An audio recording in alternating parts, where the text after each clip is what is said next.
Hi YouTubers, today we're going to be using self-leveler. The reason for this is because garage floors tend to have a slope in them and they need to get rid of the slope and the ridges in the concrete. So in places we're going to have deep self-leveler and in other places it's going to be a lot shallower. Now I'm going to be using no nonsense self-leveler, but you can use any self-leveler to do the same thing. The reason I'm using no nonsense self-leveler is because it's a lot cheaper than the brands that you'll see and it gives you a very good finish. Keep watching and find out how I do this.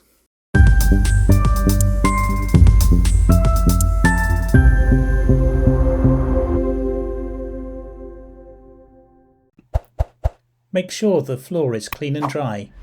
You're going to need to put on some protective gear, so put on some gloves and also a mask because it's going to get quite dusty. Now with regards to the floor, I've not actually put any primer on the floor at all. I'm just going to lay this straight on top of the concrete. You're not going to need a lot of equipment for this job. What we're going to need is a bucket, a paddle mixer attached to a drill, a measuring container to put in the water, and a spiked roller. So we're just going to put in 4 and a bit litres of water into the bucket, and over that we're going to pour the contents of this bag.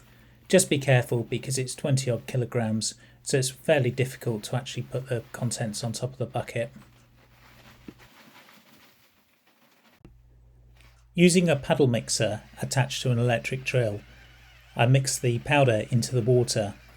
We gradually start mixing the powder into the water and you'll see it becoming a smooth mixture. We need to mix until there is no loose powder left and it's a smooth slurry. This will take a couple of minutes. I'm using a battery powered drill and I'm getting about 5 to 8 bags per 5 amp battery. Plan your route carefully so you don't box yourself into a corner.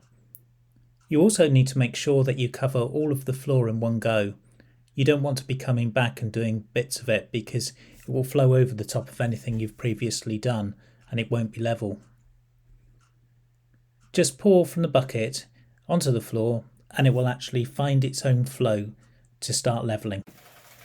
Once you've emptied the contents of the bucket onto the floor, the next job is to get a spiked roller and to start rolling the self-leveler. The purpose of this is not to actually spread it further around the floor. The self-leveler will move by itself. All you're trying to do is to remove the air bubbles which are in the mixture. Ideally you need 2 people for this job. You need one to do the rollering while the other person goes and makes the next bucket. The complete floor area of our annex is 25 square metres and it took 18 bags of self-leveler to complete. Give it a day or 2 to dry and then you'll have a nice, level, smooth concrete floor.